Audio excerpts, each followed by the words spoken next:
We'd like to thank everybody for listening to us today. We've got Dr. Scott Hancock here. Just going to hear a little bit about his story. That all closed gates are not locked, right? Yes, sir. So tell us about you growing up, Doc. So where were you born and raised? What's your background? What did your parents do for a living? All that. I was born in Louisville, Kentucky, and my father worked at Seagram's Distillery for 36 years, I believe, and my mom worked for Bell Telephone Company. So being from Kentucky, it seems most people liked horses, and I had a grandfather that had a farm. I spent just about every childhood summer there working on the farm with him, and fortunately I became acquainted with a veterinarian that went to Churchill Downs, the racetrack, and the gentleman was very kind to me, inspiring. Actually came to my house and picked me up about 4:30 or 5 in the morning. Those racetrack people get up early and start early, and I learned at an early age there was something about horses and veterinary medicine that just appealed to me. And I came home and told my parents I think I'd like to do that, and they told me that was sort of a lofty goal and it would be a lot of school and ahead, but somehow it all worked out in due time. So that was my background. It seemed everyone in Kentucky had a thoroughbred or a racehorse, but most of us never had horses that met payroll. Most of the families worked full-time jobs and had a few acres and had a couple brood mares, and it was still a lot of fun. Everyone had a dream of winning the Derby. We certainly never did.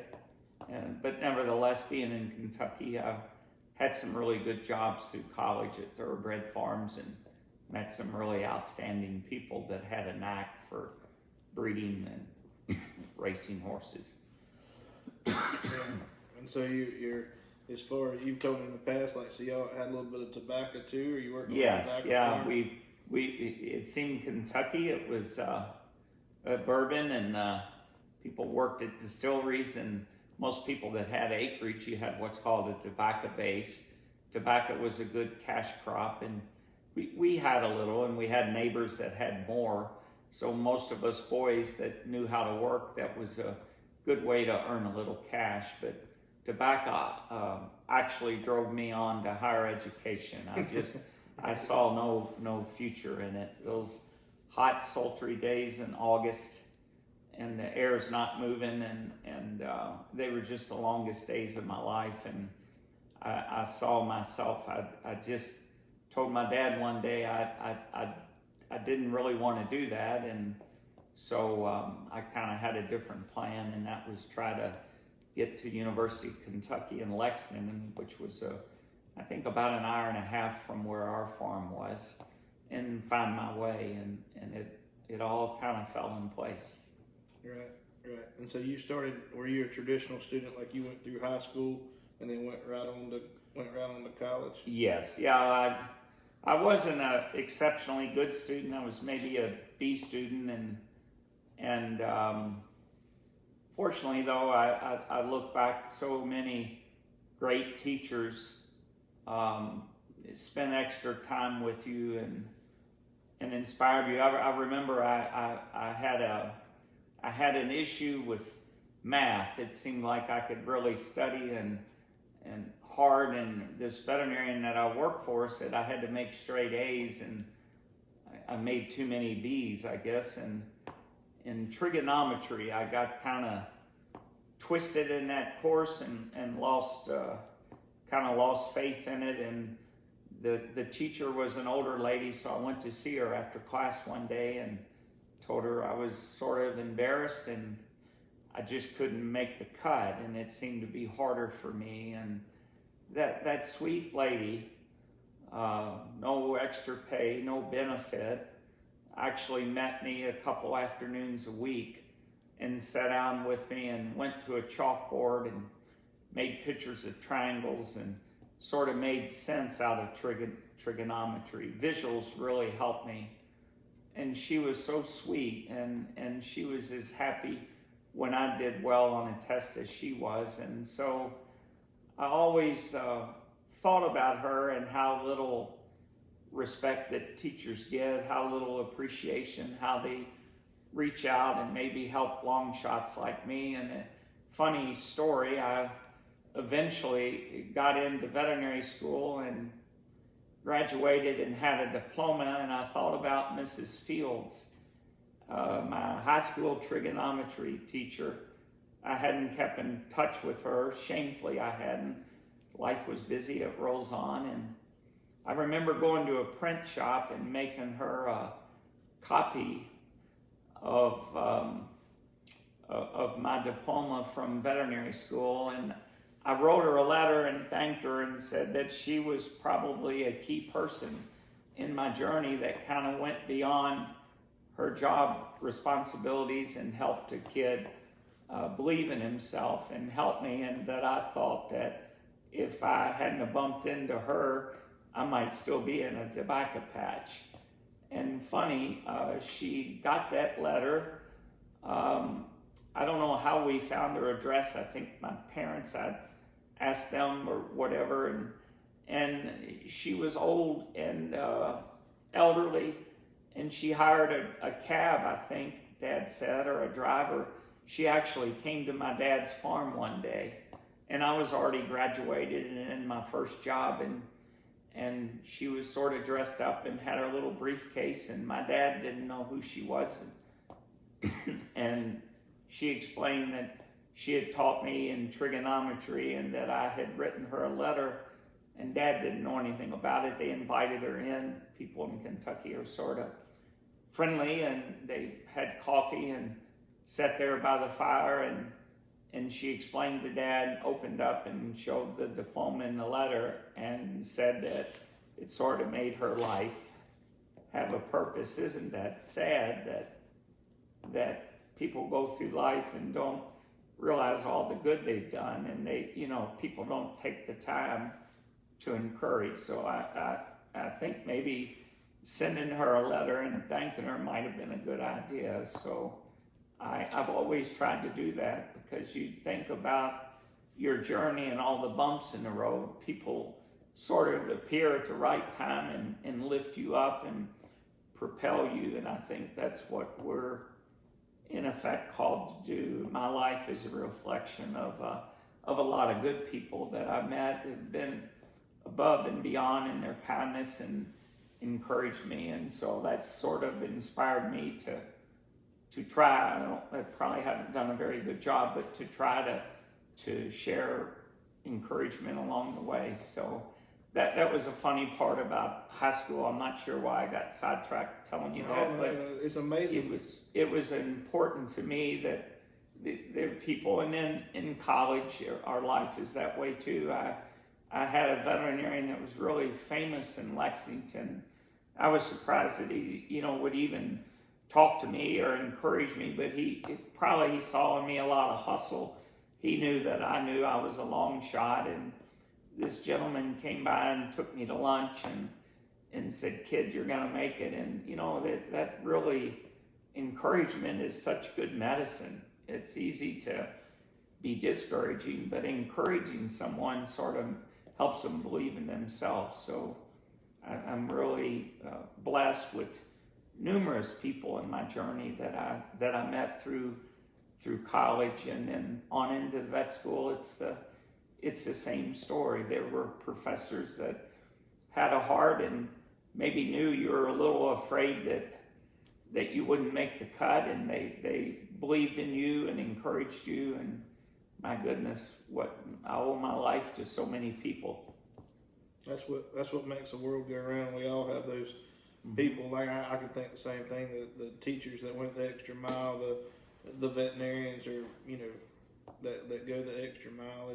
It's awesome that we hope to mirror that we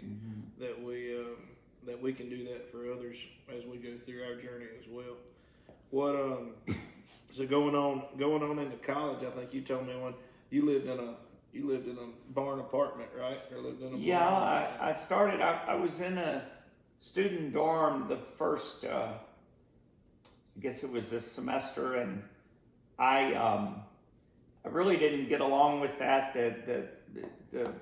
They were all nice people, but people were kind of, the apron strings had been cut, and people kind of crazy and wild, and I was pretty insecure, worrying that I could make the grades to get into veterinary school, and I knew I had to work through college, and so the dorm life really wasn't for me. It was sort of hard to work and get in late and study, and so I excuse me, I found an opportunity at Elizabeth Arden, the makeup tycoon, the lady that made a fortune in the cosmetic industry, had donated a farm to University of Kentucky, and it was called Main Chance Farm.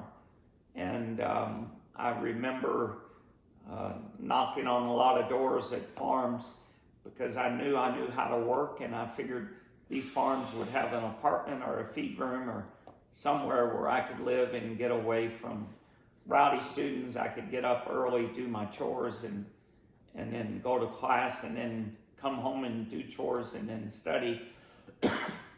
And this barn really proved to be a great opportunity. It sure wasn't a Taj Mahal, but it was. There were a lot of nice thoroughbreds there. The university had a truck and trailer, and I hauled a lot of donated thoroughbred mares to Claiborne, some of the really nice, prestigious farms in Lexington, and it was fun to see all that. I'd never been around such good horse flesh, and so I was living in the tack room, or it was kind of like a makeshift apartment in this barn, and it proved to just be perfect for me.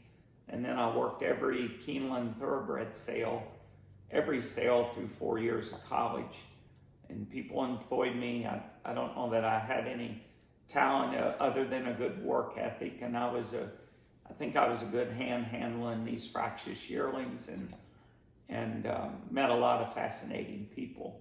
And the bonuses, if an agent had a really good sale, boy, we ate fat steaks, and they gave us a lot of Ben Franklins. It was nice to have cash and money to buy books and pay for groceries. It just all seemed to work out perfect. And then what do you think, like in undergrad, then you started, I guess, applying to vet school. Tell us a little bit about the application process versus then and now, and any like. Well, at that time, I think they took 13 students from the state. Kentucky does not have a vet school, and they had a reciprocal relationship with Auburn. So Auburn would take 13 students from Kentucky. I mean, I think there were 500 or 600 that applied every year, and so you can imagine, I truly felt like a long shot. I did get an interview, but then truthfully, everyone got an interview, and I remember going with a classmate, an animal science student like myself, going to Auburn, and we were broke, and we drove all night, and we got there, and we showered at a truck stop, and we had our suits in his little Nissan car, and we got dressed up, and we had our interview, and the interview, they just destroyed me. I was a B student. I was working more than 40 hours a week, but the committee at the table, they pretty much let me know I was a long shot, and I was dreaming, and that to be the caliber to get into veterinary school, I needed to have a lot more A's, and I came home really, really depressed, and yet I've prayed hard, and I thought, well, maybe they'll have pity, or maybe someone will withdraw, and maybe I would get in, but I didn't. I remember getting that rejection letter. I remember it so well, and I went to the mailbox, and it was said Auburn University, and the first word is "we regret," and your heart sinks. I thought of all the thoroughbred stalls I'd cleaned. I worked at a sale barn one night a week, all night, loading cattle. I studied organic chemistry on index cards. I remember study walking the aisles of that sale barn, the cattle sale barn, and trying to study and drinking way too much coffee, and it's sort of like all that reflected, and I thought it was sort of worthless. And I think maybe it was a time for me to mature and quit making excuses. You know, there were other people that worked full time and made straight A's, and they obviously were smarter, but by the grace of God, I eventually got in. I think persistence probably paid off, and I was able to stay in by the grace of God. And again, several people encouraged me, and I remember being in vet school the first week. I was just absolutely scared to death. I had a poor self-esteem. I thought people on my right and left were so much smarter. We had a white lab coat, and we had a bone box where every bone of a small animal we carried around each day, and we were trying to study the anatomy and memorize the little protuberance where tendons and ligaments attached. And I remember going into the library. I think I had like 13 different color Sharpies in my white lab coat, probably a pocket protector. I mean, I was the perfect nerd. I was determined I was just going to study nonstop and make the cut, and that I wouldn't shame myself or my family and fail out. And I went into the vet school library, and there were a bunch of seniors there in their scrubs, and they're pretty much over the hump. They're kind of choosing where they're going to go, and here comes this nerd with all these Sharpies, and they said something to me because I guess I looked nerdy with my bone box and all my books going into the library, and I turned back to look at them, and I tripped on a little table, and all my pens fell out. And every time I stood up, another pen fell out, and in my bone box, the little clip, I guess, came off, and bones scattered everywhere. By then, I had quite an audience. You can imagine how I felt. And then one of the students actually lived in the veterinary housing. It was a trailer park. Lived in the trailer park I lived in, and when everyone sort of chuckled and I was feeling really stupid, he pulled me aside. He was helping me pick up the bones. He was a senior, and he said something chuckling and got me laughing and became a really good friend. And he used to come over and check on me in the trailer at night where I was studying, and he was telling me, oh, you can do this stuff. I remember being a freshman, and geez, where would I have been with these guys hadn't just kind of fallen out of the sky like magical God winks, saying, hey, it's not so bad. Maybe you don't need to cover 13 different Sharpies. You know, if it was real important, it'd be pink. If it wasn't as important, it'd be green. I mean, I was so confused with the colors in my notes, it made studying kind of hard. And he chuckled and made fun of me, and we laughed. And I think I got rid of the Sharpies the first week, and I ended up doing pretty good in vet school. I mean, I made the cut. There were certainly people that outran me, and maybe there were a few behind me that shut the gate, but we all got through it. Right. What kept you, like after that first rejection letter, what do you think? What do you attest to? I mean, you say encouragers, but like what kept you going? Well, you know, to apply? I'm sure you had discouragers. I did, and I was. Eli Lilly had a company called Landco, and they were doing a beef cattle research project on a drug called rumensin sodium, and I had every job you could have. And over at the ag school, there was an ad. They needed help on Saturdays weighing and sorting cattle. And this PhD fella from Eli Lilly was looking for students to help him load cattle, and they were going to do weights and record systems on them. And so I was at every job possible, and Saturday mornings that was a chance to make $60-70, and I took the job, and he saw I had a really good work ethic, and he became a friend. He had an expense account. He'd always take me to, back then it was Golden Corral. You nearly found her. You'd have everything you wanted to eat and 10 times more dessert than you needed, but it was just such a treat. He was so kind to me. And so the following Saturday, I got the rejection on a Friday. I showed up for work. It was a policy to be on time, but he saw my chin was kind of long, and he's like, "What's the matter, Scott?" And I said, he said, "Did you hear from vet school?" And I said, "Yeah, they rejected me." And he sat down, and I mean, he was busy. We sat down on the tailgate of a truck, and he sort of helped me sort through it. And he said, "Well, maybe you need a break, maybe Eli Lilly has a division called Hancock, and I think I could get you a job in the veterinary medicine field selling vet supplies to veterinarians." And man, it seemed like a good deal. I actually had a new car that started. I had an expense account. It was a fun gig initially.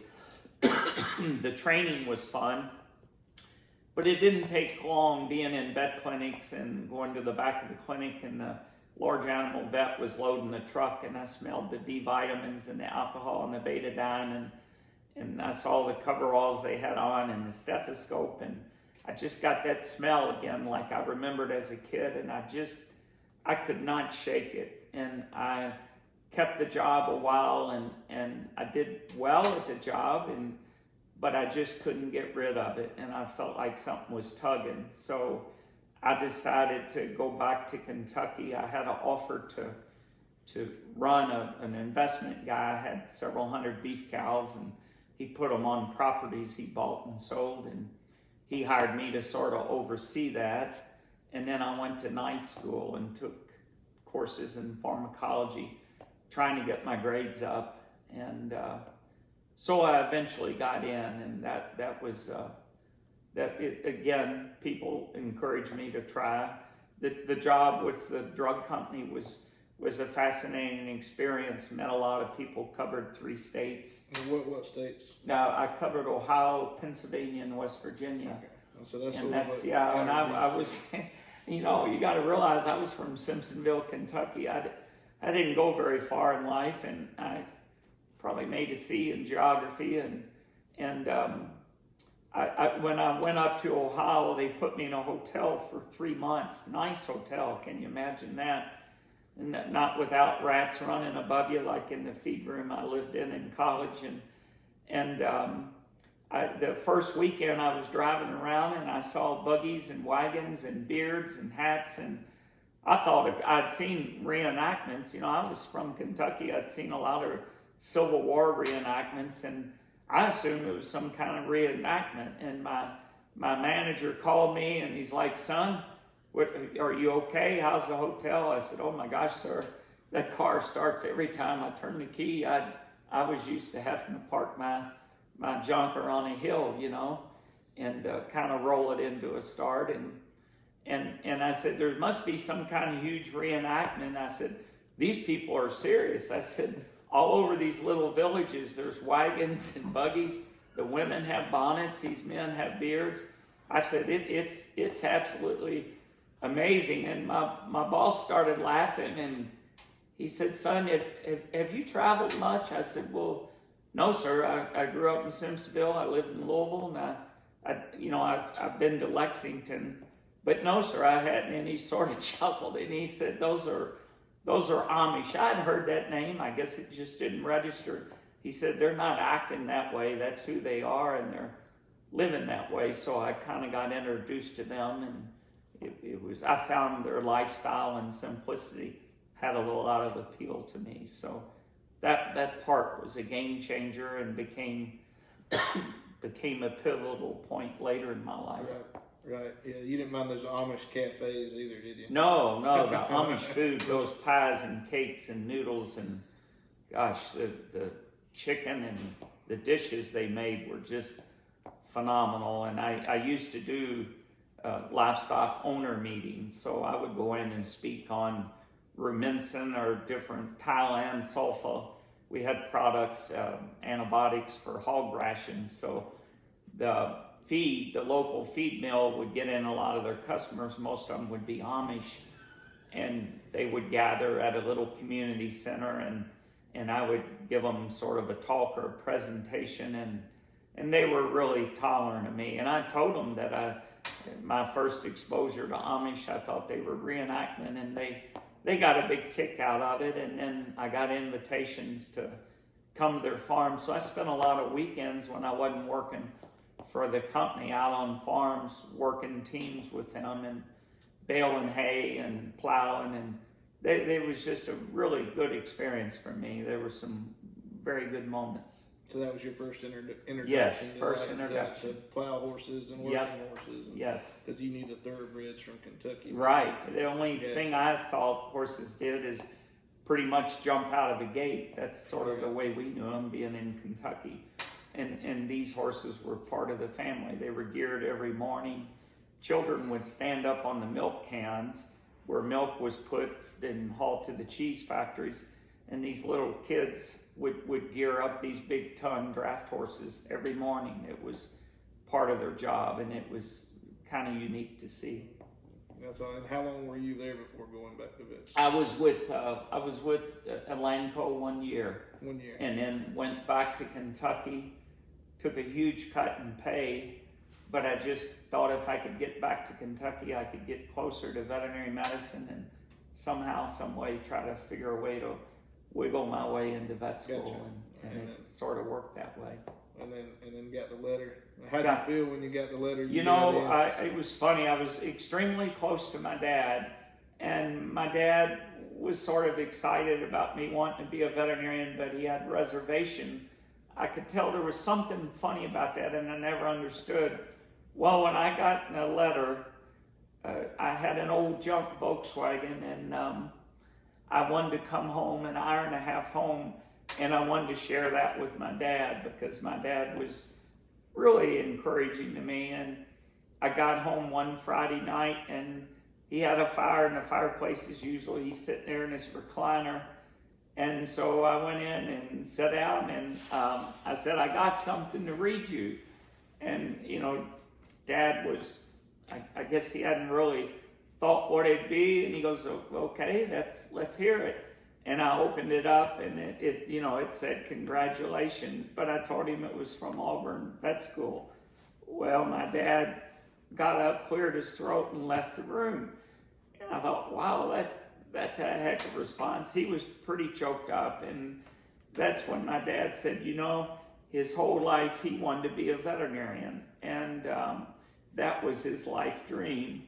And when he got into chemistry in college, someone really criticized him and said he was too stupid, and everyone around him was making A's and B's, and I think Dad was making C's and D's, and they kind of criticized him and told him he didn't have the right stuff. And I guess Dad believed him, and he said the rest of his life he regretted that he didn't give it one more try. So Dad was pretty excited with me.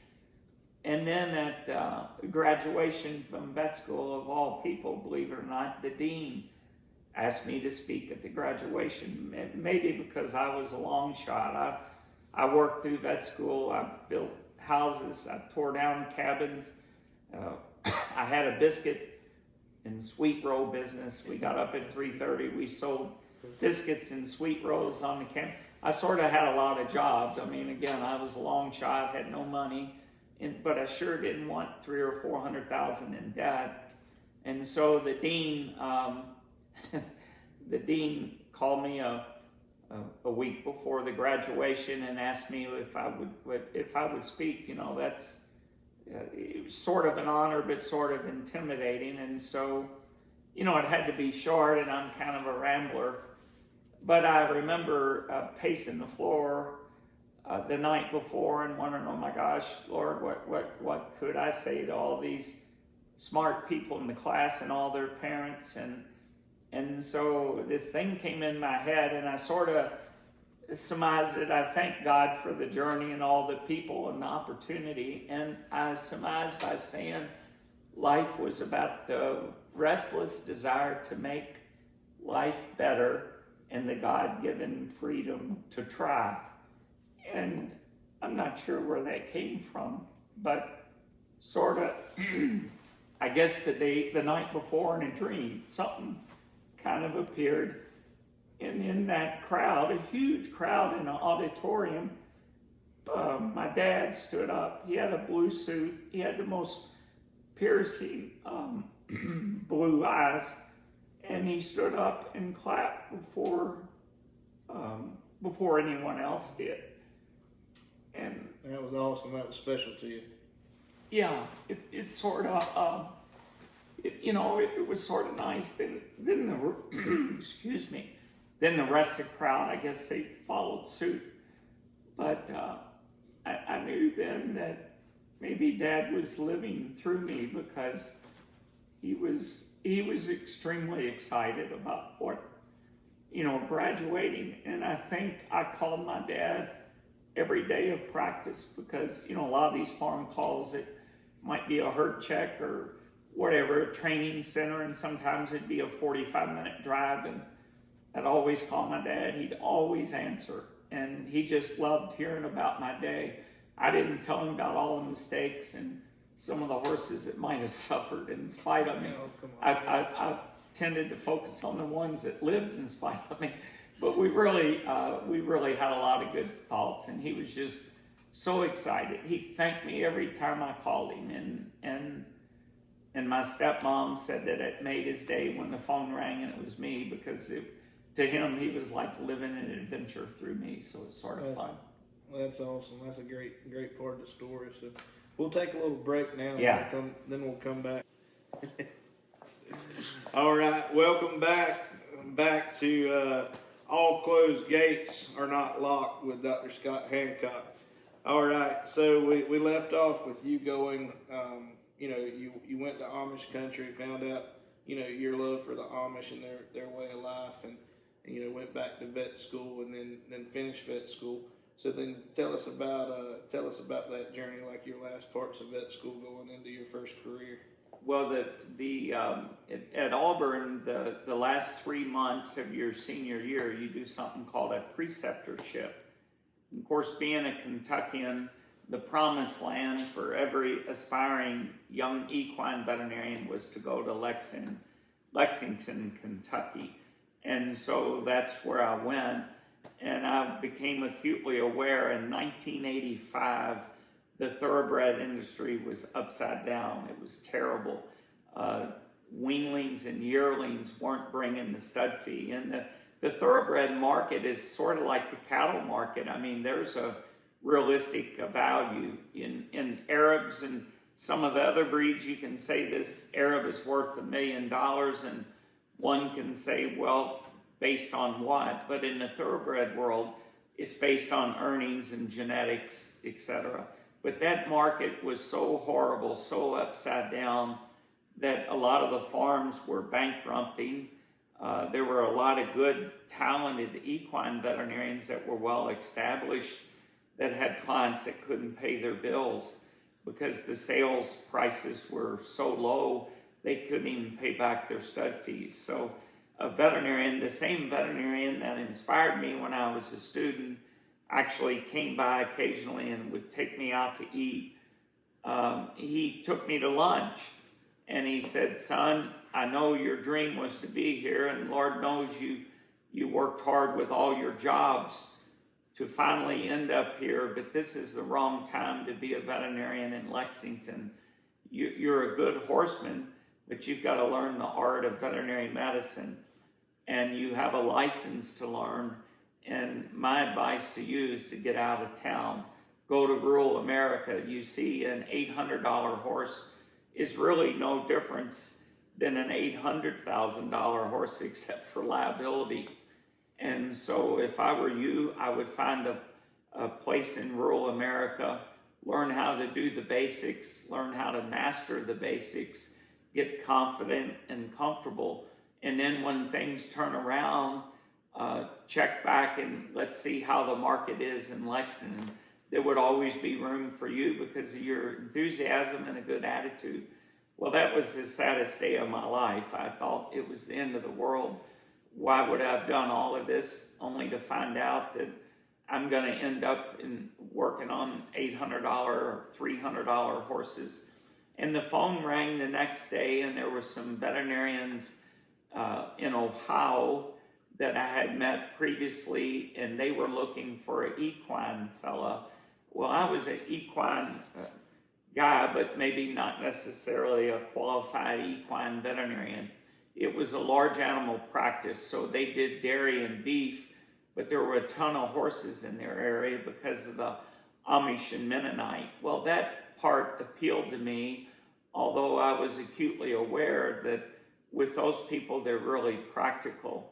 They're not going to spend a fortune on a horse because they could sell the horse at a sale and add $100 bill to what they got for the horse and get a younger horse and start over. And so what you were competing with is a low economy. But nevertheless, I thought, well, it would be a place to go. So I gave it a whirl, and it ended up being a game changer in my life because it allowed me to do a lot of things in horses that maybe I wouldn't have been allowed to do in Lexington. You see, there wasn't many lawyers in that town. It wasn't like lawyers were driving around looking for a veterinarian to sue. And the Amish people were kind, and they knew I had the heart to try. And so I learned to do blood transfusions. I made a lot of plasma, which probably at that time, not a lot of veterinarians did that, but I realized these baby foals that needed plasma, the Amish weren't going to spend $150 for plasma and $100 to give it. And I was sort of touched on these young Belgian foals, how cute they were. And if a mare foaled and had no colostrum, then plasma was the way to go. So I made a lot of plasma, and it seemed to work. The Amish appreciated it. We did cryptorchid surgeries behind the barn, which probably not really recommended, but either we would do it or they would be sold for slaughter. And so I've learned to do a few things and without the pressure, because the price was so high and the fear of getting sued. So it taught me a lot. So it ended up being a game changer. And then later I'll share in my career, having exposure to a lot of draft horses, knowing a little bit in an elementary way how to make plasma opened up other doors with the government down the road. So I was there for 3 years, and the phone rang, and a classmate from Auburn, who was a small animal friend, but a close friend, knew I was just eat up and consumed with loving equine veterinary medicine and horses, said, hey, here's the headlines, thoroughbred racing's coming to Georgia. Do you know there's not a private equine hospital in the state of Georgia? Now, University of Georgia has a phenomenal hospital and probably the most talented people on the planet, but there wasn't a private hospital where haul-ins could come in, racehorses could get x-rayed and scoped, kind of like Kentucky where I grew up. So I sold out in Ohio and moved to Georgia, blind faith, and we built the first private equine hospital in the state of Georgia. What year? That was in 1989. And I hired a really talented surgeon that I had met previously, and he was doing surgery at Belmont, and it was a factory there. That young fellow was at the surgery table every day. And as trainers I knew from Kentucky, kind of the connections I had, they said he had a good set of hands. He grew up on a dairy farm of all places and just had a ton of common sense. So he had the talent without the ego. And I conned him into coming to Georgia, told him it'd be a gold mine and that we'd build a facility and he would be doing orthopedic and orthoscopic and tie-back surgeries and we would make a mark in Georgia. And somehow or another, he believed me. He moved from New York to Georgia, and he and I kind of got this thing jump-started. And the funny thing is, racing never came. It actually got voted out, but there were so many training centers in Georgia, and that's sort of the background I had as a kid, and I'd been to a lot of them as a student working with veterinarians, and so I saw a lot of potential there. And we were we were scared. I was way overloaded with debt. The amount of overhead per month was mind-boggling, and I started getting discouraged. I was frightened we weren't going to make it. I grew up in a family, if you signed the dotted line and if you borrowed money, you should honor it. And a trainer, a guy that had always been good to me in my boyhood years, was named Jack Van Berg. And Jack was a Hall of Fame trainer. He was an Eclipse Award winner. He was one of the winningest thoroughbred trainers in his time. And he had a horse, Alashiba, that was just sort of a freak. The horse had so much talent and was fast. He won the Derby.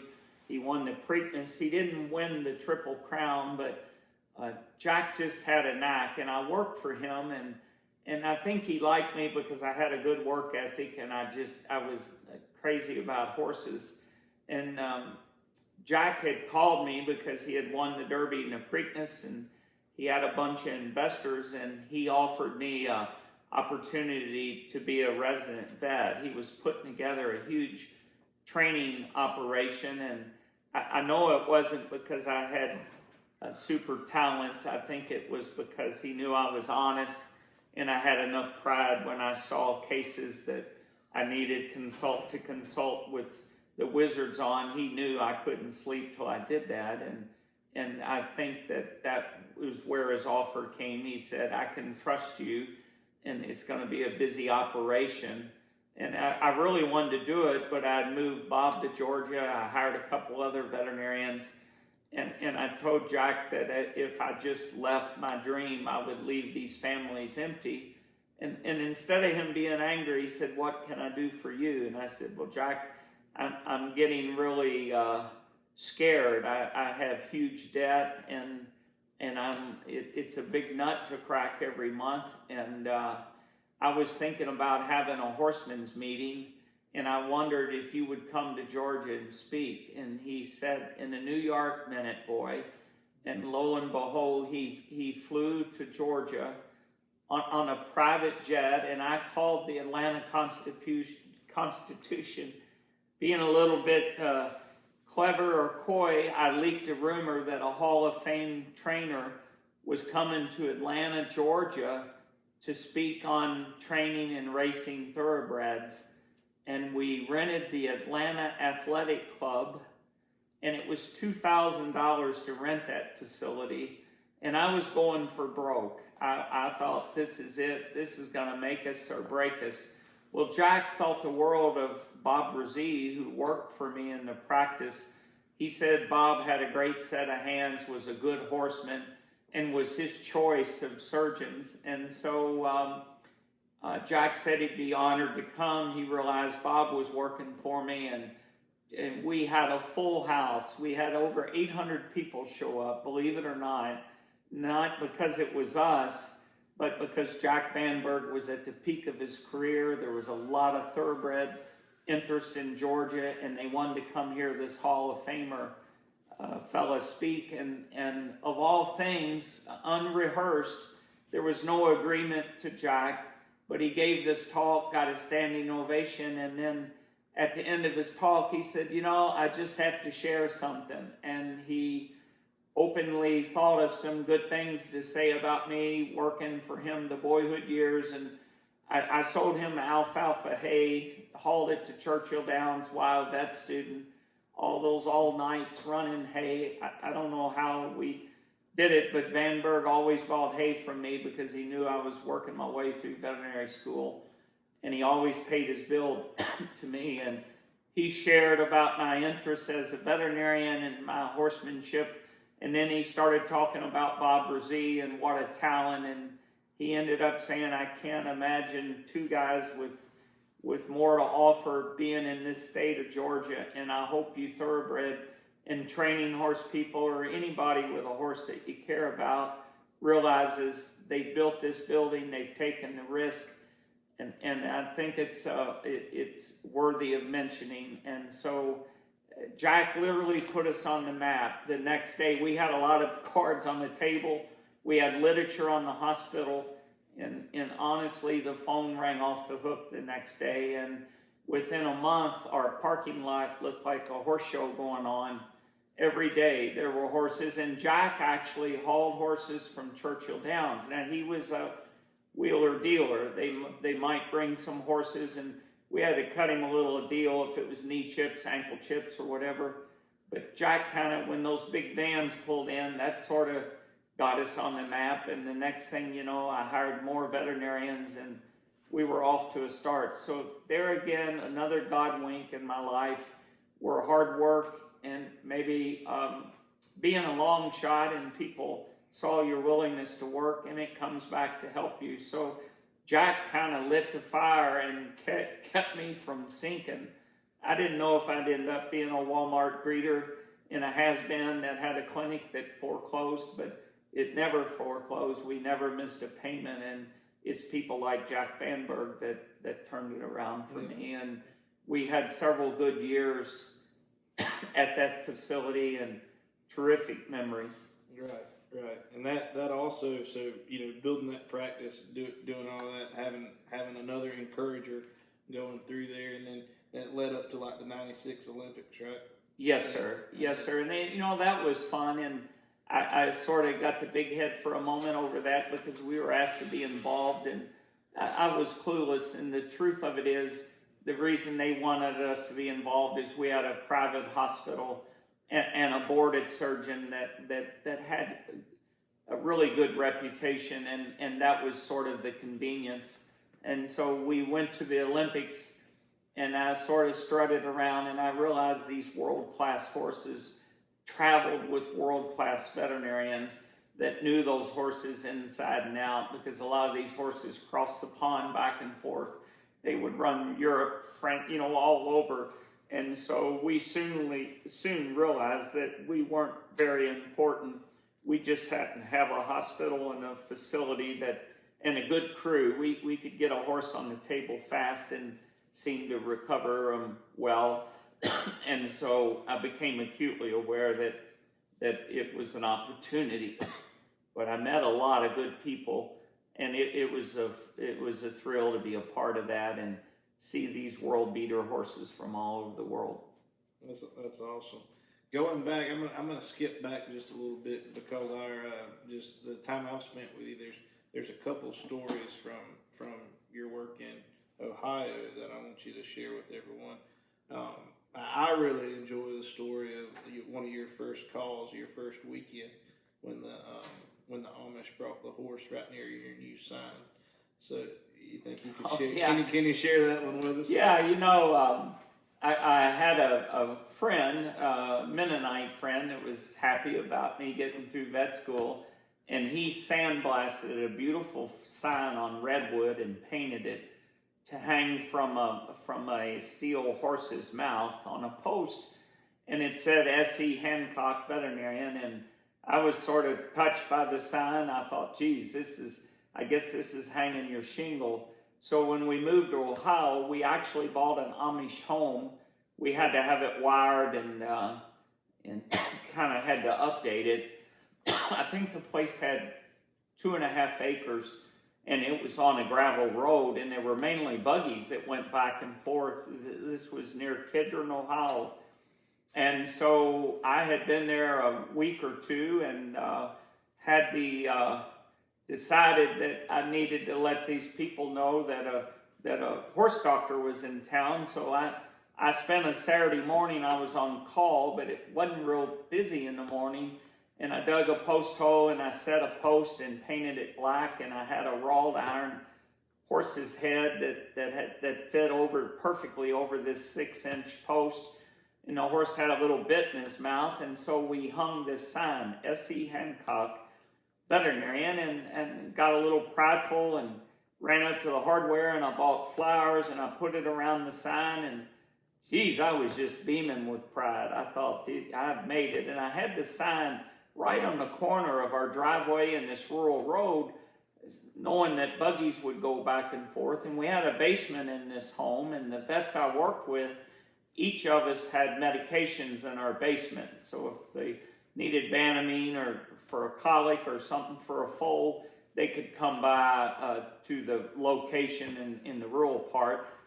and get it. Well, what happened, I had an Amish guy call that day and said he had a colic. And I guess I hadn't really treated a colic out of vet school. And I was sort of familiar with what to do. And I said, well, I need your address. He said, no, I'm just going to bring the horse to you. And I thought, boy, I'm already quite famous that these guys that have these cheap horses, they're actually going to put a horse in a van and haul him to me here. And I was sort of puffed up thinking about it, and I was dead wrong, because what this guy did, unfortunately, is he drove this horse about 7 miles, and he was pushing this horse, and this horse was really colic and bad. And here comes this guy going down this rural road, and he turns right into my driveway towards the sign.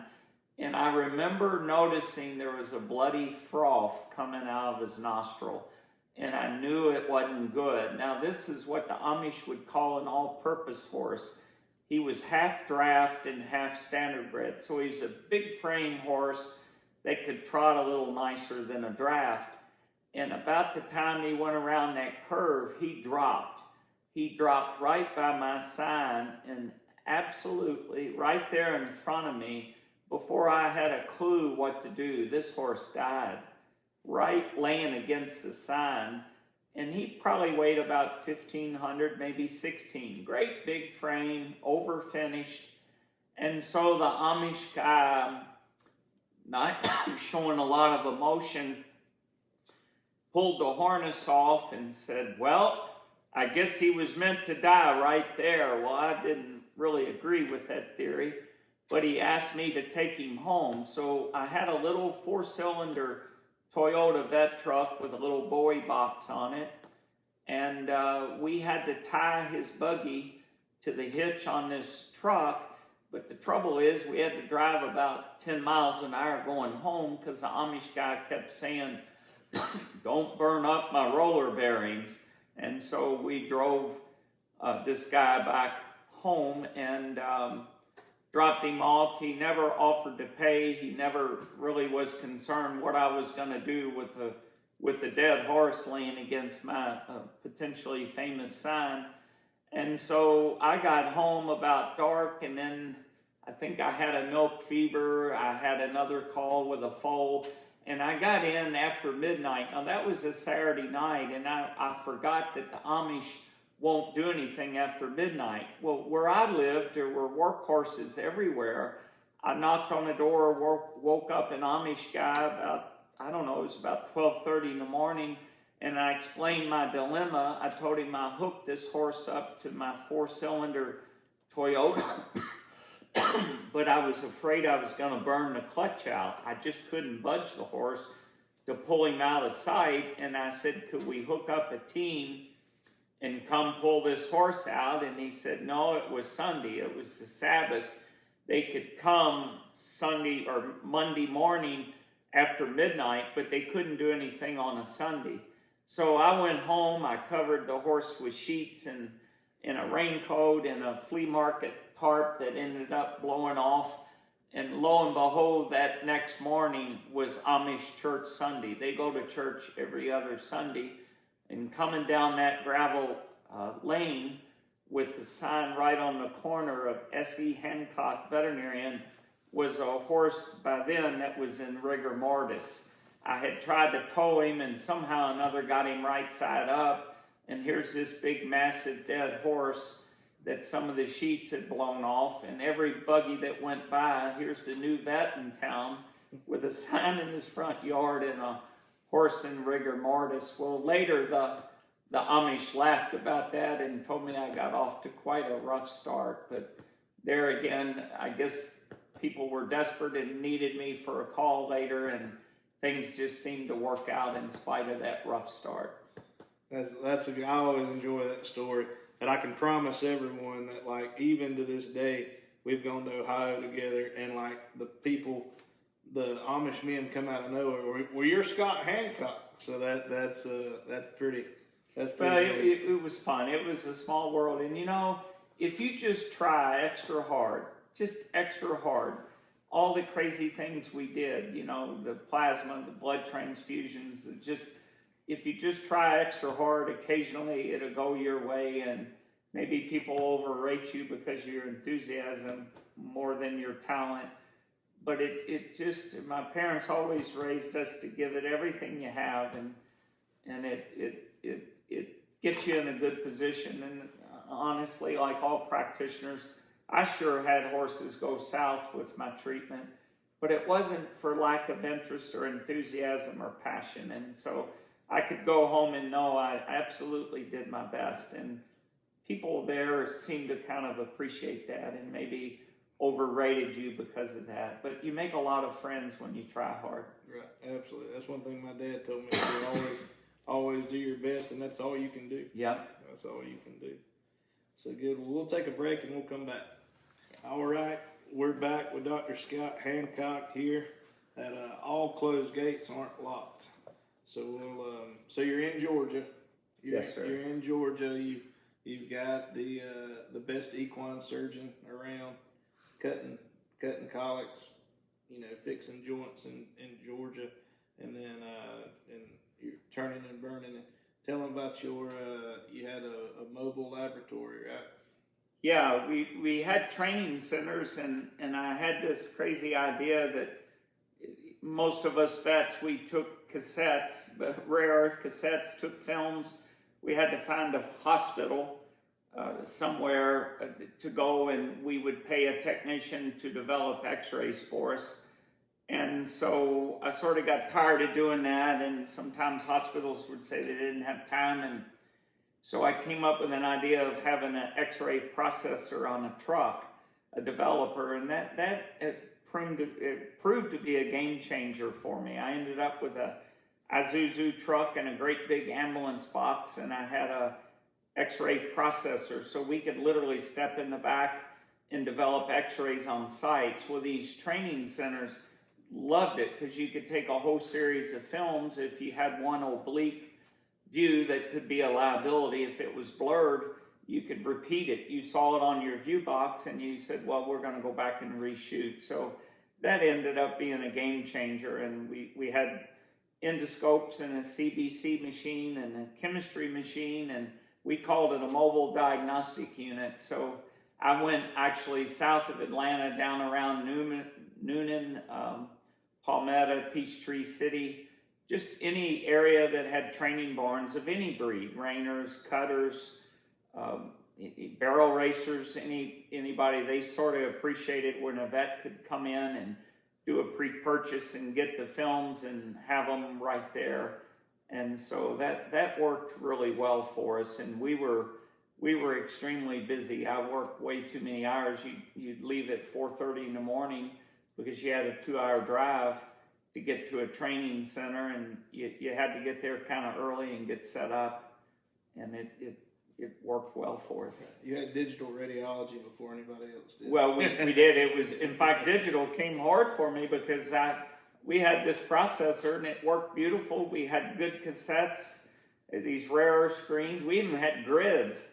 We could really sharpen up a detail and stop that scattered radiation. And gosh, we'd send films all over to referring, to other veterinarians, and they really complimented the films. Well, then digital came along, and the thought of spending $60,000 when I already had a system that worked. The difference is with digital, you could transfer those films from your cell phone or iPad or computer across, whereas the films I had, they were in brown envelopes. You'd have to send them to Keeneland for the archives or whatever, or different veterinarians. So, yeah, we had to make the switch, and I hated it because I thought my system worked just fine. Right. So technology cost me in the end, I guess. Right. And then, so how did working in, what changed from, practicing equine practice? What was next in your journey? Well, we hit a good lick. I was so blessed with talent. The vets I hired, it seemed like my magic formula is I in the interview process, I thought having a work ethic was important. I thought some of these people that were hungry enough to work their way through school showed a little bit of oomph that I thought was important. And I was so fortunate. I hired really good veterinarians that had talent. Each of us kind of had an area of interest. It is unethical to say that I was a specialist because I was only a general equine practitioner. The only specialist in my practice was the board certified surgeon. But each of us had a special interest and kind of had a following of clients for that interest. So it went really well. And then our talented surgeon got recruited to go to Palm Beach. And that was a jolt. He was a good friend. He was a great human being. But he was recruited to go to Wellington, Florida, the land of trust fund kids. And there's no end to the amount of money they could spend. I'm sure his salary was a whole lot more than he was making in our practice. And he left nobly. He didn't leave mad. He told us about the opportunity and said he was going to take it. And honestly, I didn't blame him. But then I had this nice clinic with a huge overhead. And the nuclear weapon that we had that kept that parking lot full was gone. And I thought it was the end of me. I literally thought, oh Lord, this is it. I've got this big clinic, and the rest of us were pretty much ambulatory. We did embryo transfers at the clinic. We did a few surgeries. We might have dropped a crypt or something, but none of us would profess to be the talented surgeon that was leaving us. And so I had this clinic. Two of the veterinarians that worked for me, they decided to strike out on their own and move over into a horse area, but they left nobly. They were very good. I think 2 or 3 veterinarians at that time stayed with me and moved out. I had a farm with a large basement in our home, and we converted to ambulatory. I thought it was the end. I had this building. A guy literally popped in and offered to buy the building because it was getting urbanized and converted into small animals. So this really nice brick Kentucky style hospital barn we had in the surgery facility and all the extra room, he converted to boarding and grooming. And he made an offer. I sure didn't get rich, but I think it was the first time in 25 years after I sold out to him, I slept till 6 o'clock one morning, something I'd never done in, I'm sure, 25 years. To just wake up and be debt-free and not have that big yacht payment to make every month. I knew I could cut the mustard out of the back of a truck, and so could the vets. And so we did that for quite a while, and truthfully, it was good. It was profitable, and we had a good following, and it was sort of nice to examine a horse with a colon torsion, something that would have been a $6,000, $7,000, $8,000 surgery, and that would eat up your night. It was sort of nice to find those on the farm and refer it to Georgia because they had a world of talent. There was so much talent there, and it was nice to just wash our hands and refer it and go home and get a few hours of sleep, which we hadn't done in the years before because our nights were interrupted by colic surgeries and then the next day lameness and pre-purchases coming in. And so most of us learned to live on a lot of coffee. And so did that a while, and as sold the building, things were rolling along. And then I had a call one fall.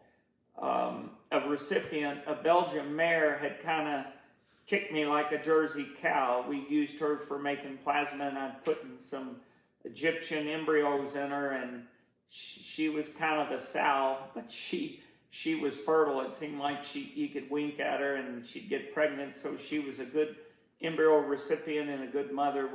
She nailed me one morning, and I went out of my farm, going out of the driveway, and with a busted rib and kind of thinking this is getting kind of old. And I was driving to a training center, and the phone rang, and it was someone at CDC, and I always wanted to visit that. I heard all kind of mysterious stories, and they said that they were aware I was a horse veterinarian, and somehow or another they knew I had contact with draft horses.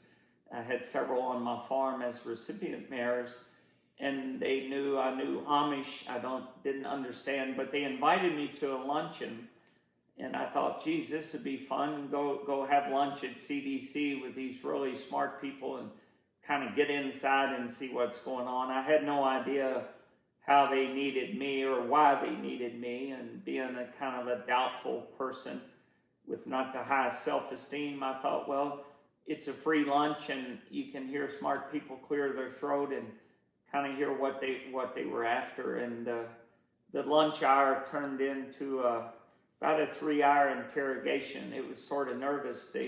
I realized they kind of knew where you went to grade school, and they knew I'd been in Ohio. I'd been in the Middle East as a veterinarian doing some embryo work with the Egyptian people, Egyptian breed people. And so it all, it was kind of haunting. It made me a little nervous. They couldn't tell me a lot because it was a classified project, but they told me that they identified me and that I would be tested. I'd have to go through a series of tests, but they thought that I might be a good fit to help them with a project involving horses. And that's really all I knew. And then they later called me again, and it was a little less spooky. There were less people at the table. And the guy that communicated with me, I think he realized I was sort of nervous about it all. I did maybe kind of nervous when they knew more about you than maybe you knew about yourself. And then they eased in to tell me a little bit, and then they put me through a series of testing, and I guess I did okay. And so they offered me a position to be a senior service officer in a 0.5 million or billion, excuse me, with a B, $0.5 billion hyperimmune project, where we were gonna use hyperimmune draft horses, collect the plasma, and make an antidote against the deadliest biowarfare agent on the planet. It took me a while before they released that information. I was flown back and forth to DC and went to a lot of briefings, and I had nights I kind of woke up and wondered what I got myself into. But it panned out, and it just proved later that these detours in life, I thought ending up in Ohio working on $800 horses was like the worst thing that could happen. And I look back, and it seemed it opened up gates of opportunity. Had I not been in Ohio, had not been acclimated with the Amish, had not made plasma, had not used draft horse mares as embryo recipients because they had larger birth weight babies, and in the Middle East and some of these other countries, they thought that was kind of different. And all these things that I thought were just below average opened up doors. So even though I didn't get to go to Lexington, it's like God winked at me again. And next thing I know, I was a government guy and got to travel all over and worked with people from Harvard and Yale, and I worked with geniuses. And I think that they realized maybe what I brought to the table was hybrid vigor and a belief that it could be done. They sort of got tangled in the weeds of detail, and I was sort of the big picture guy. And somehow or another, we got her done, and we ended up with an FDA licensed antidote for treating the deadliest biowarfare agent on the planet. And so it was fun to be a part of it. I'm not sure how important my role was, but the fact that I was invited to be a part of it and was yoked with a lot of brilliant scientists, it was a great honor in the end. And I did that for 15 years and 5 months. So I actually left them. I resigned. We got the licensed product, and we sort of made history. We had it hidden all over in the national stockpile, and I thought it was sort of over for me. And I was sent to some BSL labs, and the truth of it is I was like a square peg in a round hole. I didn't feel like I belonged there. I really didn't know much about primates, and to be a good horse vet, you sort of got to know a normal horse before you can determine what's abnormal. And with primates and some of these lab animals, I really didn't know normal from abnormal. So I felt fraudulent being paid to be a part of it. But truthfully, the underlining core is that I didn't have the heart, I didn't have the interest. So I went to my commander and told him what an honor it was, and to be a part of getting a product license for horses that actually had saved lives and proved to be very efficacious was an honor. But I wanted to kind of get back in the saddle and become an equine veterinarian again. And so I gave a 5-week resignation and then took another job and was actually, quote, called back into the fold. It isn't that I had anything unique or I wasn't smarter than anyone else. I just sort of had connections. I had that farm boy sense how to get things done and how to stay off the radar screen, because everything was kind of secrecy. I think that's why the Amish had appeal, is that we could get in and get a lot of horses bought and in the program, and they took really good care of them. There was never an ethical question of the quality of care the horses got. But it just all worked out fine. I look back now and I thank God for unanswered prayers. It all ended up fine, and it was a fantastic journey.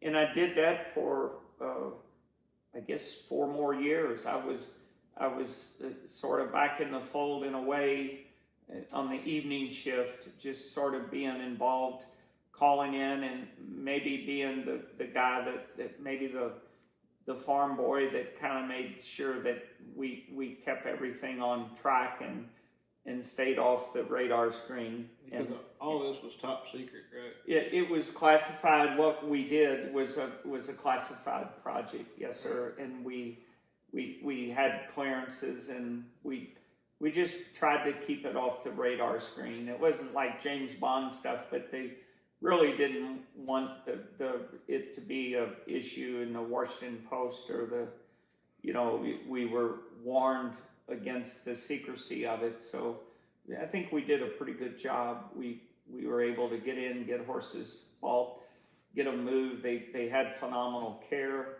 They had a phenomenal retirement plan. It was a kind of a Walt Disney story. So it was really well orchestrated, and I think I was the liaison between DC, the guys, because I was later, when things got serious, I was deported. I was ordered to report to Washington, D.C., and I didn't really want to do that, but I was so deep into the fold then that it really wasn't an option. So I had an office in D.C. for many years, but I was able to avoid the rat race there because I had horses hidden on farms that we were managing, and so I didn't have to stay in D.C. as much as my colleagues. I was able to be sort of a field man. I was their point man. I could get out and feel the bushes and report what's going on and who's doing what, and we were always paranoid about being watched or discovered, but we sort of got through it. Yeah.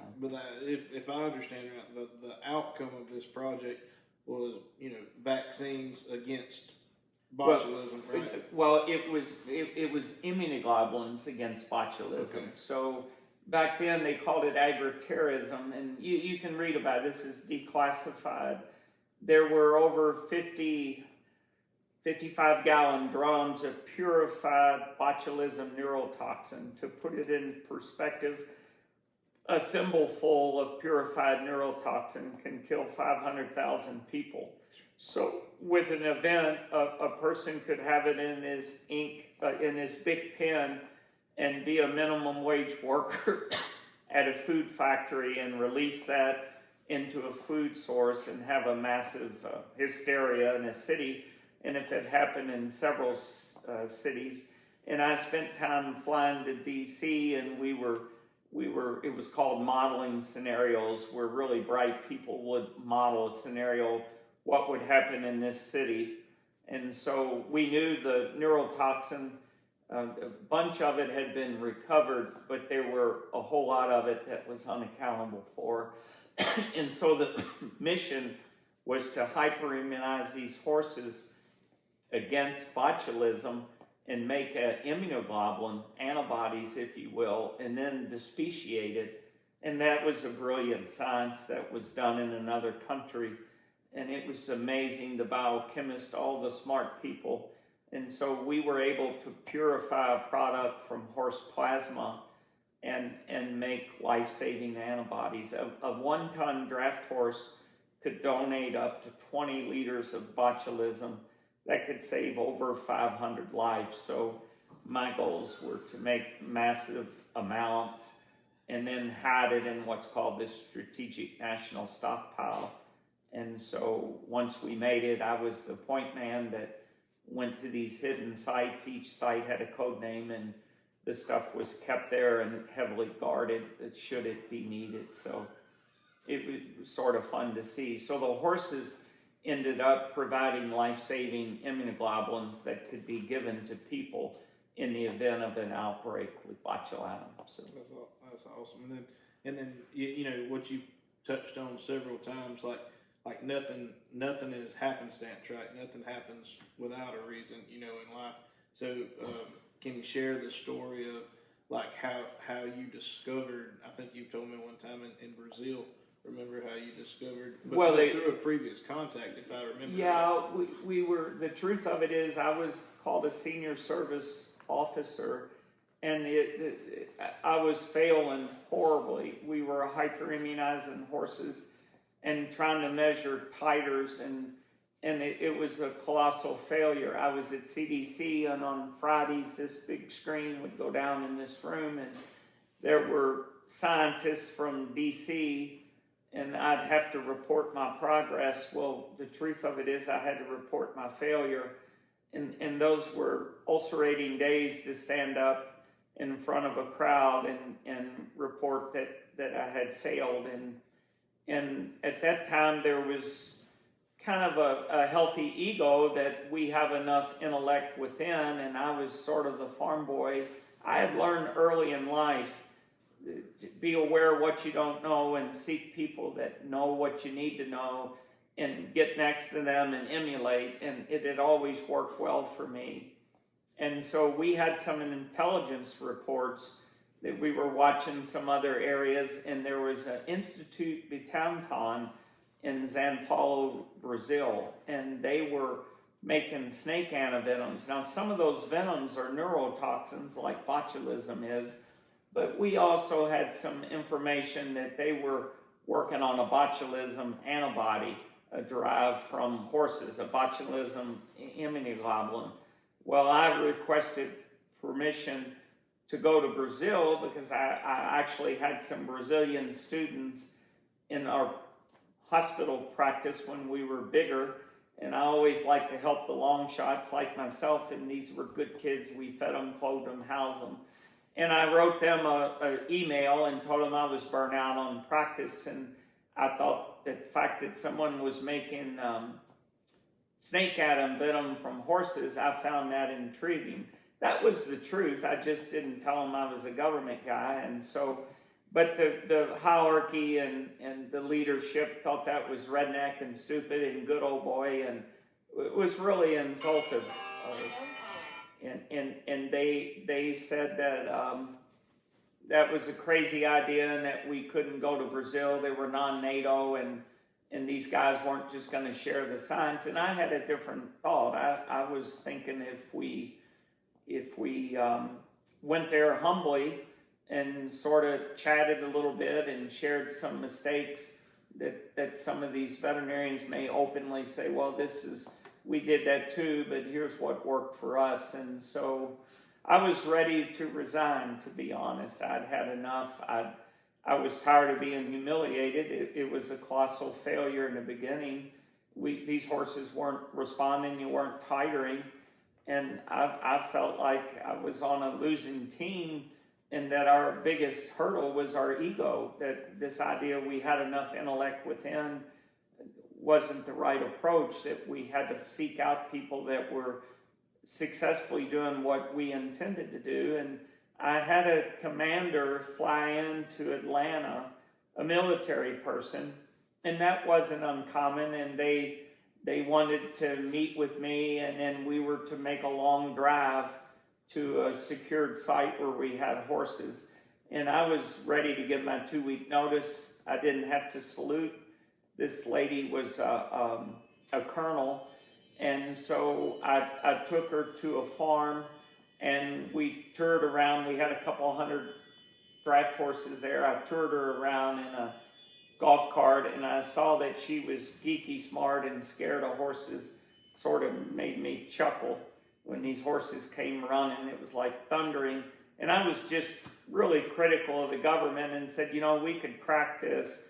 We're just, our own ego is our biggest hurdle, and we could do this. And she said, well, where's your anger coming from? And I said, well, the anger is that we're failing, we're spending a lot of tax dollars, and yet we can seek out people that do it. And I've been told we have enough intellect within. And I said, I haven't met anyone that's been able to tell me what to do different, or what we as a team do. It wasn't all my failure. It was a group of us doing the best we could.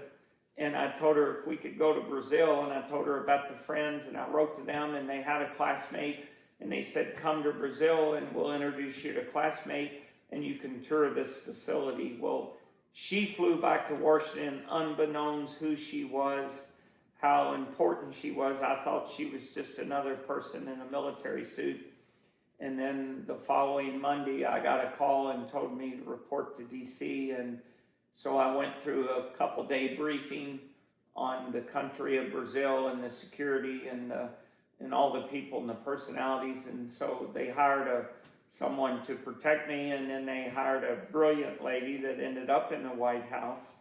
She was she was a physician, boarded in infectious disease, and she spoke Portuguese, and she was hired to go with me. And so we went, and they literally, by being humble and kind and just treating them like human beings, the veterinarians there opened up and shared what they were doing, and it was a game changer.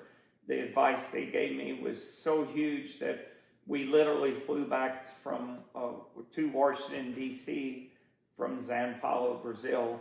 And again, kind people have helped us, and we reported to the heavy breathers in Washington that we thought we could improve the program, and we made the changes, got permission to do so, and then these horses started tigering. So again, being acutely aware of how much I didn't know and our team didn't know, but knowing that someone had to have that knowledge, it's a matter of shaking bushes and being humble, and it just all panned out again. Another God wink. Had nothing to do with me. I mean, honestly, it didn't. It was just my belief that it was possible and that someone knew, and maybe the annoying, aggravating, overbearing persistence that upset a lot of the folks in the hierarchy. But one colonel in D.C. that was close to the White House believed in it and kind of orchestrated a plan, and I think it helped. It helped us enormously. That's awesome. That's awesome. All right, we'll take a break. Okay. All right, we're back to every closed gate's not locked, right? Not all closed gates are locked. Not all closed gates are locked. Got it. So Dr. Scott Hancock. So we've talked about, early life, going into school, going through school, vet school, your first, couple jobs, and your government gig that you did. So just, living this, this full life. What are some of your favorite things that stick out in life, or some of your favorite times or most memorable times that you can tell us about? Well, what we deem as important, sometimes when we look back, wasn't nearly as important as we might have viewed it. And we were putting Egyptian Arab embryos into draft horse mares. And so these mares they control the birth size because of their uterus of these foals. So these Egyptian foals were considerably larger than they would be. And so that became kind of a fad. I had a client that was trading horses and buying and selling with these sheiks, and they found favor. A couple of these embryos that we did crossed the pond and showed well in Europe. And so all of a sudden there was interest in this. So I received an offer to get to go to Doha, Qatar, Now remember, Ohio was a big trip for me. I was a Kentucky boy and didn't get out much. So I went to Doha and flew first class, and truthfully, maybe the male ego, I was thinking, you know what, you've arrived. You've arrived, and I was feeling a little bit important in a way, and enjoyed that journey over there, and then went there and met this fella. And truthfully, he was the most miserable human being in the world. He had the finest horses, the finest farms. He had indentured servants, which were Pakistani refugees and by definition, an indentured servant had to give so much time for the freedom to be brought over before they could be released and live in that country. And so I did my thing over there, was sorely disappointed. I remember getting on that jet. I used to keep a diary, and I wrote in that diary that I think I truly had met the poorest man in my life's journey, and that was a man that measured his value, his purpose, his wealth by his things, because he was obviously sort of poisoned with it, didn't seem to be very happy. And so I was sorely disappointed. I came home, and I thought, that just wasn't as much fun as I thought. Surely there's more to life than a man flaunting his wealth. And anyway, I later went, not long after I got back, I went to the AEP, and being an early riser and a farm boy, I'd seen a sign that said Christian Vet Mission Breakfast. But really the Christian and the mission and probably wasn't as appealing as the bigger words below, free donuts. Well, being an opportunist, a guy that gets up early, the idea of nice, fresh, hot donuts at an AEP where everything was overpriced certainly had appeal to me. So I thought I'll swing by, get a free donuts, shake hands with a few righteous people and leave. And one of the presenters did a little slide set on Romania and how they needed a veterinarian to go to Romania. And the Maramir Mountains were beautiful. The people seemed to be somewhat Amish-like in that they drove these wagons and they were rugged people. And so I don't know how, but not only did I eat the donuts, probably more than my share, but I ended up later signing up to consider going there. And that proved to be a game changer. I went to... Had you ever been on a mission trip or anything? No, never had been on a mission trip, not in any way. And I ended up going, and it was just a game changer. So many stories. I've actually been 10 times to Romania, and then later went to Belarus, which is Western Russia, on a trip, and then Moscow, believe it or not. And it had similar patterns, but the Romanian people, I really liked them and was enlightened by them. They had so little, yet so much. Their faith, their community spirit, the way they helped one another was inspiring. And I think some of my greatest evenings were sitting around eating potatoes and cabbage and talking to them through an interpreter and hearing what their people had endured through the communist times of Ceausescu and all the overbearing things. The things they endured were just horrible. And looking in the eyes of people that were talking to you that had endured that, and the stories they told, it really inspired me that their faith. At this point in your life, like describe maybe like your relationship with Christ, or like what do you think made you change your mind, or not change your mind, but what do you think made you go on that trip? Like another God wink, or did somebody encourage you a lot then? Or well, I think the presentation caught me, and then they showed these impoverished people wrapped in, they're rugged people up in those Maramir Mountains. I mean, they're really rugged, and they just had these weathered faces, and it looked sort of desperate. And I thought, you know what? Surely I could go over there and do dental work and inject joints. I'm sure those older horses had some miles on them, maybe castrations. And so I just thought this might be sort of fun.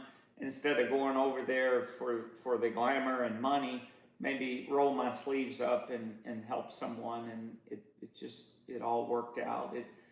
As far as where I was spiritually, I was a workaholic. I had good intentions. I listened to a lot of good speakers. I tried to go to church, but I was so busy trying to make a living, much to my chagrin. I was so busy trying to make a living that I drifted from where I should have been. And yet I knew that my whole life was just a series of God winks, I thought, because I seemed to be fortunate in that when I thought the chips were down and things were over, somebody would step in or some event would happen and it kind of rebound me and recharge me, and another door would open. So I always knew God was there. I can't say I'm one that God's ever told me that I've heard him speak, and yet I've met fascinating people in my journeys that said things to me that I think maybe they're vessels through God, and that maybe there's a message there.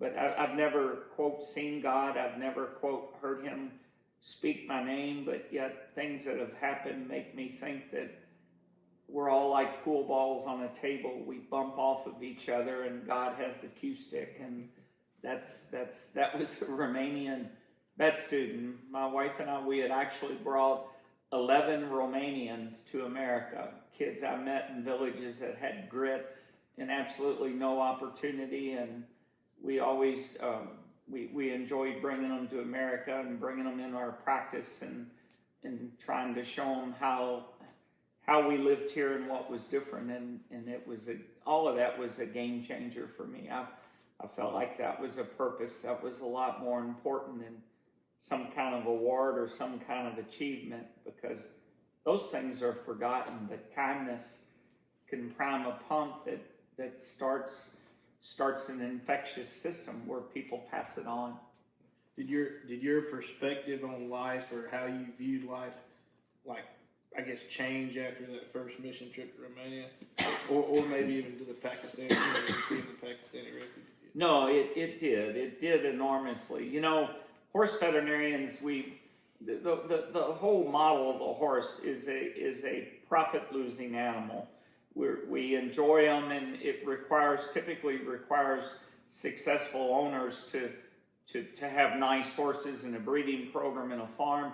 Most of those farms are not standing on their own. They're supported by a successful lady or man that has a great business and a good business mind, and they vent some of their proceeds into horses. So it always required that. And so I had been around a lot of wealth and seen some good horse flesh in my life.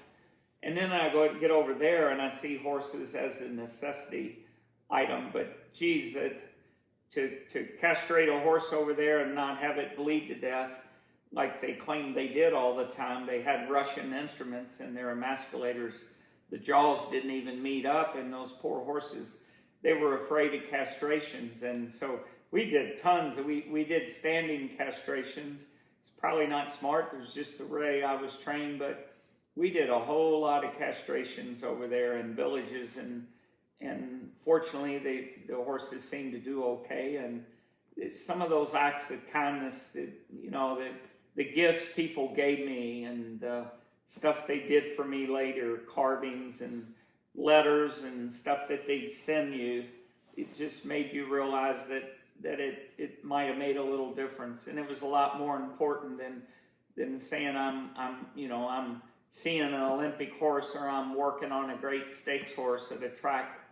It's kind of like Solomon in Ecclesiastes. A lot of that stuff is sort of meaningless in the end. In the end, it's the lives you impact and the differences you might stimulate, because I've been stimulated by people's kindness, sort of pass it on. But it took me a long time to realize that. I was too busy trying to make a name and meet payroll, which is a huge distraction, just trying to make the numbers match. And it takes you away from your core values sometimes, because work becomes an addiction, and 20-hour days become an addiction, because you got to pay all your employees and pay all your drug companies and keep trucks on the road. And there's so many things I would do different. And now in my position with my job, I find it kind of an opportunity to meet younger vets that have crazy, wild ideas like I did, and maybe tell them to trim it down and have the family values and the work-life balance values that I did not have, and try to live a little more balanced life. Those toys don't make you happy in the end. It's when you're old and rocking in a chair, it's thinking that maybe the few lives maybe changed a little bit because of some kindness that we shared with them because someone did the same to us previously. Right. Talking about, I know you've shared all those with me as a younger veterinarian, and I appreciate it gratefully. Talking about life's changed, and let's talk about one of your running partners. Going that John McEver. Let's tell the story about. Yeah, that was a fun story. We had a guy in the community that I really didn't know and never had met him, and lived down the road from my farm, older gentleman, and of all things, he calls me one night late to look at a dog, and I answered the phone, and truthfully, I never did much canine or feline work. I'm not a small animal veterinarian, and I thought it would be almost malpractice for me to look at a dog, but the guy was sort of pitiful, and he said, "That's funny.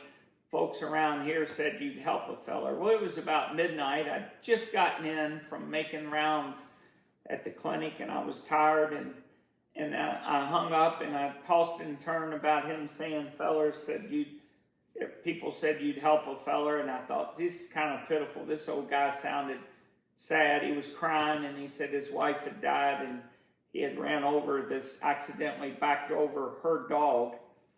And so I thought, well, I could at least go there and maybe gather the dog. We could take it, if I couldn't figure it out, I'd help him take it to a small animal referral center.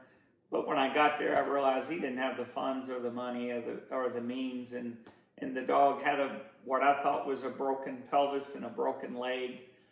He couldn't control his bowels. He was kind of dragging, real shocky, but it was a real old dog. And I told Mr. McEver, look, listen, I do horses, but in my opinion, this dog is beyond repair. But in fairness to you, I'll load this dog up in my truck, and you can go with me, and I'll go call on a colleague, and we'll get their advice. So I make sure I'm giving you the best advice. But I really don't think this dog has a prayer. But if you're not comfortable with that, let's haul the dog. No, Doc, I don't have that kind of money. And so we put the dog down, and the old gentleman, he really cried. He was real upset, and there he was alone in this little house, and his wife was dead. And I did notice he had pictures of him driving wagons and buggies and stuff, and I found that kind of intriguing. But then I wondered, well, what do I do with a dog? I'm not a small animal guy. I don't really have a way. And so I asked him if he had a shovel, and we went in his backyard. By then it's, 2 in the morning, and we dug a hole and buried it, and the old gentleman cried again and told me how his life was miserable, and he lost his wife and had no reason to live, and now he ran over a dog, and he was sort of in a bad place. And I stayed there a bit and sort of encouraged him, and he tried to pay me, and I'm from the old school. We never really charged to euthanize an animal, and I told him that wasn't anything I did. And so later I heard what a good horseman he was. A neighbor had said they heard through the grapevine that I had helped Mr. McEver, and so at that time I had a tractor from Belarus. It was a Russian tractor, and I had we must have had 20 recip mares and a bunch of mares there to breed. And I had a barn full of horses, and the tractor was broke, and I had a big team of red sorrel Belgians, and I had a pull-type manure spreader. And I had big ideas, but I'm a guy that never sleeps. You just don't have time to hitch a team and hook up to a spreader, and my stall help wasn't showing up. And so I thought I'd call Mr. McEver, and I called him one morning, and I told him I was in a bind and folks around there said that he knew how to work a team, and he said, well, did my kids put you up to this? I said, no, I've got a pair of horses, they're well broke, and a manure spreader full of manure, and I need to be down the road. I got a 2-hour drive to Noonan, and I was wondering if you'd just come, and I'll have them hitched, and I'll wait till you get here, and I'll open the gate. If you'll just empty that spreader, we'll call it even. And he said, nah, I tried to pay you if you're telling me I got it. And I said, well, it isn't about that. I helped you in the middle of the night, and I said, I figured you'd help a feller. Well, he didn't really respond, and he hung up, and I was ready to leave, and here this old Ford Ranger pulled in, and he had his bib overalls on, and he walked up, and they were a big, handsome pair of Belgian geldings, and he walked up and looked at them. He felt below the collars to see the fit of the collar. He walked around to see the fit, and they were broke. I've always had nice horses, and they were nice horses. And he looked at me, and he spit his tobacco and said, where are you from, boy? I said, Mr. McEver, I'm from Kentucky, where all good horses come from. And I said, I've heard you know a good pair of horses. And I said, I know one thing, you might have had a pair as good, but I don't reckon you've had any better than this pair. And he looked at me and grunted and spit. What's this about? I said, well, it's about I need to go. And they're hooked to a 4-cart, hooked to the manure spreader. I'll open the gate, would you just throw the gear and throw the lever and gear and spread this manure? And I opened the gate, and off he went. And I could tell it sort of lit him up, and he came back. He was sort of emotional. And he said, now what do you want me to do? I said, Mr. McEver, I saw the way you worked them. I don't need to tell you what to do. Just park the spreader, unhook the horses, and throw the harness in the gear room. And he said, what's this about? I said, I heard there was another good horseman in this town, and I wanted to see if it was true. And I said, I reckon you are. And he goes, I don't get it. How are you going to spread all this manure? You got that piece of crap Russian tractor that's broke. And I said, I don't know. If you have any ideas, let me know. And I got in my truck and drove off. And he was taking the gear off. And honestly, he showed up at 5 a.m. the next morning. And he worked for me for, I guess, 15 years. He never missed a day. Never missed a day in my life. And he would take care of the recips, get them turned out, order the semen when we told him, and he was just priceless. I think we gave him a lease on life. His kids told us we did. And I ended up, I asked him, one day he was sweeping the barn aisle, and I said, John, I'm crossing a big pond. Where are you going? And I said, Romania. He said, I heard somebody in the office talking about that. He said, I don't even know where that is. And I said, well, I was wondering if you'd want to go. And he was sweeping, and he stopped. He said, why would you take me to Romania? And I said, John, the thought of kissing an old ugly fart like you gives me nausea, and I'd rather you just go with me and have to kiss you goodbye. And he got kind of teared up. He dropped the broom, laid it against the office door, said, I'll go home and pack. He had no idea that we had to get passports, and I guess he thought we'd just leave that day, but knowing him was a game changer. So John went to Romania with me 8 times, and he ended up being a distinguished professor at one of the vet schools with an 8th grade education. I never got any award over there. In fact, most of the travels, they'd say, here's John McEver and his assistant, Scott Hancock. But we became the best of friends, and he's probably one of the most noble human beings I'll ever know in my journey. That's an awesome story. Tell specifically, tell everyone about one of your trips with John to Romania. Well, the first trip to Romania, we landed. Now you got to realize, Ceausescu had just been overthrown. It was still, that was in '89, and we were there, I guess 2000 or something, or 99 maybe, 98. I can't remember, but it was still very communist in their thinking over there, and we landed in Bucharest, Romania, the capital city. It was still very military, And we landed, and we had a lot of supplies, and we arranged, there was a guy to pick us up as an interpreter, and he took us to a little rural airport of all places, and there was a twin-engine plane there, and we were going to be flown to, I think it was Timisoara, I'm not sure, but we had all this luggage on this old beat-up twin-engine plane, and the mission board had somehow arranged it. The thing that scared us is when we walked up on this beat-up plane, you could smell the vodka on the pilot's breath. And it got me a little bit nervous, and we go and sat in these cloth seats in this plane, and you're looking out through the window, and the one of the engines on the right was dripping oil. Not a steady drip, but enough you could see it in the snow. And I sort of looked there, and John's like, "Doc, don't pay no attention to that. We just keep thinking about what our goal is here." And he sort of had a calming effect on me. And so we took off, and we landed in Timisoara, another rural area, and we were picked up, I guess, in a van, and we went to a village, and there were a lot of horses lined up. We did dental work. We castrated some horses. As some of these old horses, you could tell the way they went when you flex their hocks. They had spavins, so we injected hocks. We had a really busy day, but there was a whole lot of poor children around there. Now, John, knowing we were going to Romania, had gone to a dollar store, and he bought a suitcase full of toboggans, stocking caps, and gloves, because we were told the children were really poor, and he bought bags of bubble gum.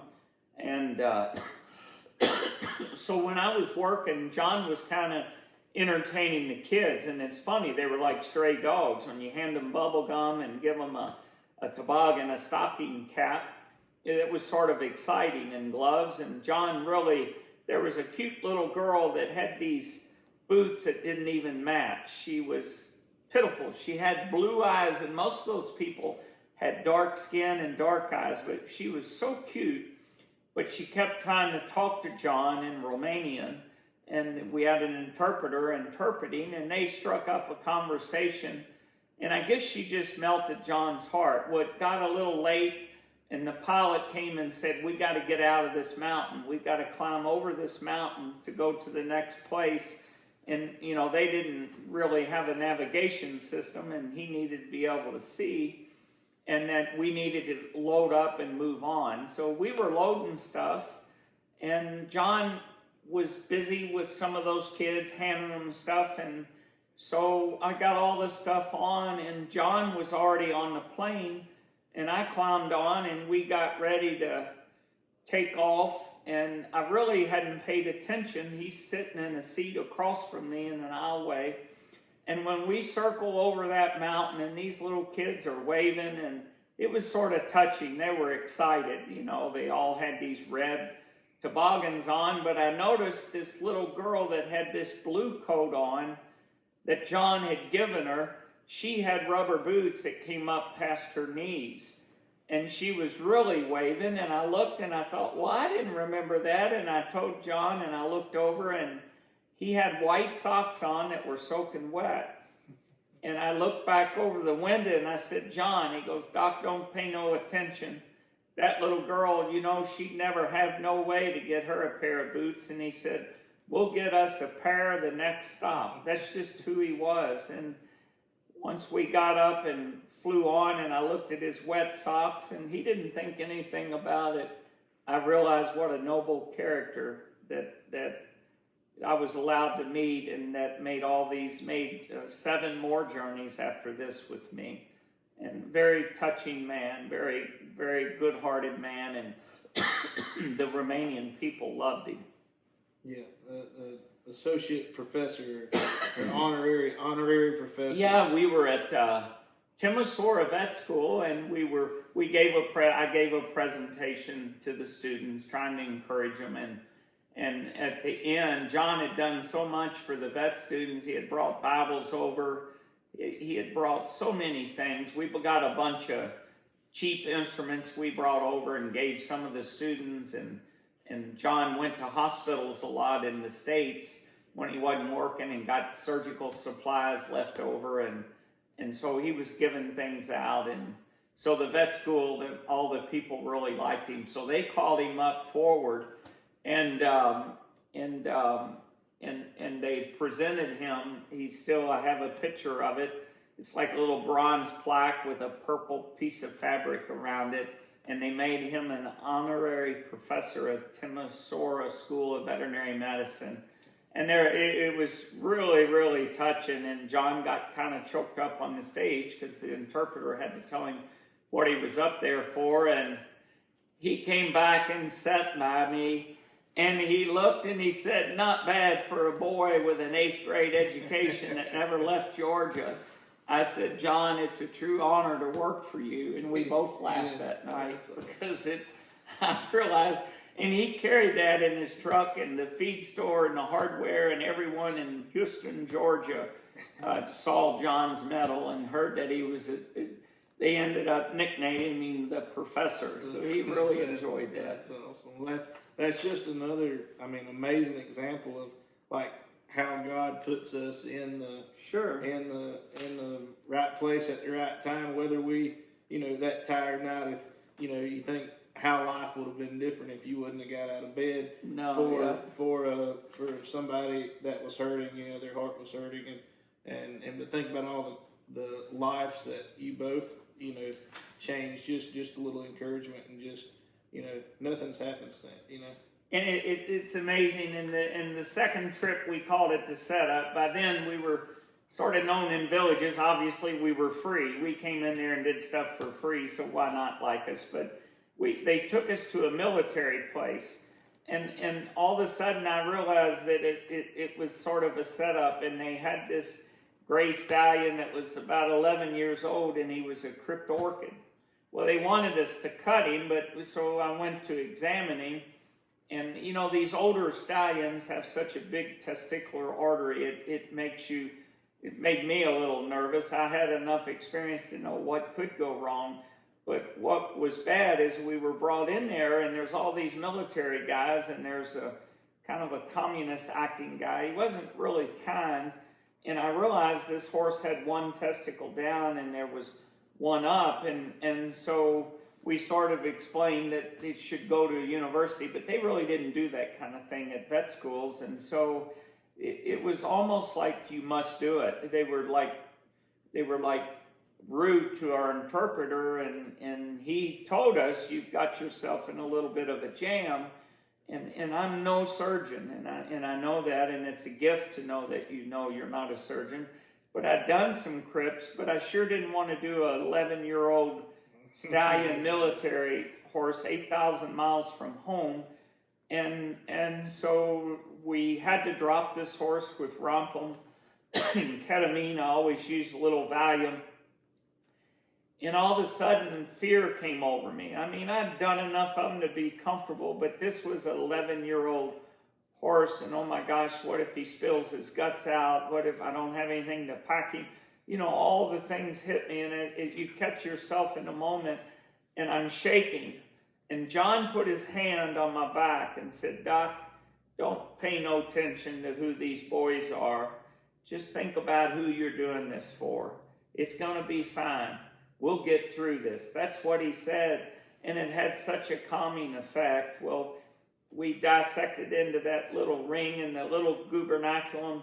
It was like a textbook. They always make it sound easy in a textbook, but that horse was like a textbook case and made me look like I had talent that I didn't have, but it just went fine, and we went ahead, and then we took his regular testicle that was out and stood him back up, and fortunately he didn't drip, and we got out of there. But I remember the powerful influence of John reminded me, don't worry about it. You're stressing. Maybe it's part ego that I'd fail, maybe get shot by these people, but also wondered what in the world am I doing there. And John convinced me that we were there for a purpose, and we'd get through it, and honestly, it all worked out fine. But we never went back there. We had calls to go back, and we managed to avoid it because I figured I better leave while I'm winning. Right. Ended on a good note. We ended on a good note. Right. Well, that's awesome. We'll continue later with more stories from Romania.